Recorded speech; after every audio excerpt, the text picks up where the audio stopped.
Hey guys, what's going on? We're looking here. This will be my official review video of the Parrot Bebop drone. This is the first generation of the Parrot Bebop drone. So let's dive in real quick. Obviously, I'm going to have some video playing here in the background for the drone.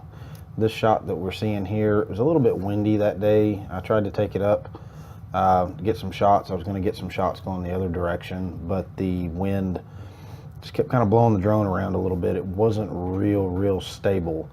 So let's just dive right in. This is the first generation Parrot Bebop drone. We're looking at the dual core processor. It's a Parrot P7. It's an in-house with a quad core GPU. It does have 8 gigs of flash memory built in, which doesn't seem like a whole lot, but when you look at the battery life with the 2 batteries, realistically probably getting anywhere between 8 and 9 minutes of flight per charge. So that's definitely one thing to consider with this drone. Buy an extra battery or 2, or if you're wanting to take it out and get quite a bit of flight out of it. It does create its own Wi-Fi network. That's what's really nice about it. You log in the same way with your phone or your tablet, however you're going to control it. It does have both 2.4 and 5 gigahertz frequencies, and it's a normal Wi-Fi network. So just about anything will pick up, any tablet, any device. Pops apart or comes apart real easy as far as the propellers. If you're wanting to transport, I transport mine without the propellers on it in a bag or a backpack. Makes it much easier, less chance of those propellers breaking or bending or damaging the motors while in transport. The 4, because it does have 4 different motors with very low wind or a very low breeze. It is actually fairly stable, easy to maneuver, decently easy to maneuver with the phone or with a tablet. I do suggest buying a controller, the Parrot Flypad. That is definitely something I recommend. Makes it much easier to control, especially if you're a gamer, if you're used to Xbox or PlayStation type controllers. That particular controller for this makes it very easy to fly, very easy to control. This does take photos, 14 megapixel in bright daylight or big time daylight. It works great, but with the if it starts getting dark or anything, it's not real good. The vision through the phone isn't real good in bright daylight. So I recommend, flying it or keeping it within your sight, or flying it in an area that you are familiar with. So, that makes it much easier, because again, in bright daylight, it's hard to see the screen of the phone as far as where you're going. It has its own app that you download that's very simple to set up, which I definitely recommend. Don't use any of the third-party apps that say they work. Definitely use the one that Parrot provides.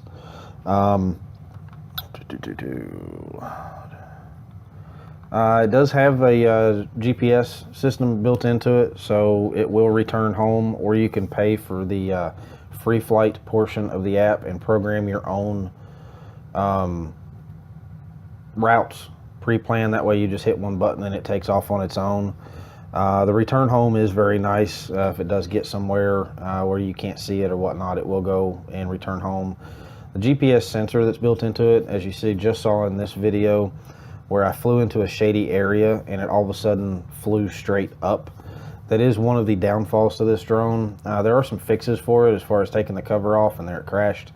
But that, when it goes from sunlight to shade, it does confuse the sensors in the drone, so it can go up, it can go down, it kind of loses a little bit of the control. If you're quick enough with the Flypad, you can gain control back of it, like I did here. But like I said, it will go kind of crazy once you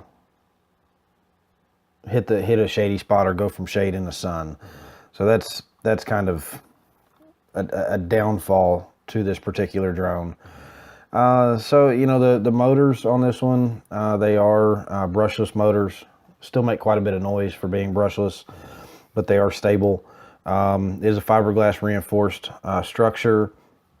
The hole that protects the camera, at least most of the camera, and then the magnesium arms that come out that hold the motors, they are very stable. The camera on this is very stable. It's a digital 3-axis system that uses the camera itself does not move like what you see on a DJI drone, but this one it's all digital. So as long as you're flying in one direction, the picture stays very, very stable. But when you're turning the drone, as you can see in some of these clips, it will just kind of get a little fuzzy in the background. So that's a little bit disappointing on that. Camera, as far as itself, it is a 1080p camera. It does only do 30 frames per second, but pictures, like I said, are going to be 14 megapixel. It will shoot in JPEG, RAW, and DNG mode. And then you do get that 8 gigabytes of onboard memory. 2 lithium polymer batteries. It does say that you're going to get 11 minutes of flight time per battery. I haven't yet. The longest I've gone is about 9.5 minutes on one charge. That was mainly because it wasn't very windy that day, and I wasn't flying fast. I had it all at low speed when I was filming that particular day. As far as the sensors that are built into the drone, you have a 3-axis magna monitor, 3-axis gyroscope, 3-axis accelerometer. You have an optical flow sensor, a vertical stabilization that updates itself every 16 milliseconds. So it gives you an idea of how far the drone is actually off the ground. And then once you are under 8 meters, it's got an ultrasound sensor. So then it also, you know, that's under 8 meters, over 8 meters, it's a pressure sensor or barometer. It's got full GPS built in, which is fantastic. You will get about, they say about 400 meters out is the furthest that you can go with it. But I haven't tried that far. I think the farthest I've gone, because obviously I don't want to lose signal and lose my drone. But furthest I've gone is probably about 100 meters on this one, and it was fine. It worked fine. The Parrot Flypad, the controller, extends the range on it a little bit. If you get the Sky controller, which is probably about $250, $300 just for that controller, that particular one will give you the full, or what they say, the full 400 meter range that this drone is supposed to have. So very lightweight. It is 420 grams, but it is over the weight for the FAA registration, which I think now is optional, but I still went ahead and registered mine anyway, just in case. It's a fantastic little drone for a beginner. I picked it up at Walmart for about $200. You can find them online, I think, through Amazon and stuff, maybe for $160 to $200. It comes with, or obviously the drone itself, 2 batteries. It does come with the charger. It's plug-in charger for the wall, different connections for various regions around the world. You do get the micro USB cable to transfer your photo or video from the drone to the PC. Comes with an indoor hull to protect the propellers if you're flying indoors. That also serves to protect the other items that are in your house that you might fly into. They're kind of a thick, heavy grade styrofoam. Comes with 4 extra propellers, a propeller mounting tool, and then just a little quick start guide. I said overall, this drone, you know, I'd probably give it, not being experienced with other drones, I'd probably give this one maybe a 7 out of 10, just because for a beginner, it's so easy to fly. It's easy to set up. You know, once you get that initial charge on your batteries, it is extremely easy to set up. Download the app, sign into the Wi-Fi network, and you're ready to go. You're ready to fly. I do suggest at first going out to some very open fields where there's nothing but grass to hit or crash into, because you probably will crash it a couple of times. Again, I suggest the Parrot Flypad, which is an Xbox style controller. It's got a clip for your phone. My phone is a Note, so it holds the larger size phones very easily. It will connect via Bluetooth to that particular controller, and then obviously that, because of that controller, it will extend the Wi-Fi network so you can fly the drone out and get a better range out of that drone. I think with the Flypad, it gives you about 200-meter range. I've gone right at that, maybe a little bit further, and not had a problem with losing any connectivity. Don't fly the drone around areas where there may be a lot of Wi-Fi networks, because that can cause you to lose signal with the drone. One of two things will happen. It will either return home if you have that setting, or it will just fall out of the sky. And we definitely don't want that to happen. We don't want you to lose your investment. But overall, like I said, for a beginner, it is a fantastic drone.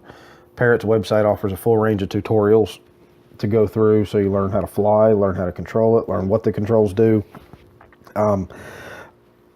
I recommend it for a beginner. Even some of the advanced pilots may like this drone. Something that's simple, it's easy to use, easy to set up. It's very tough. Like I said, I've crashed mine a couple times. Nothing major, but definitely right there's a crash.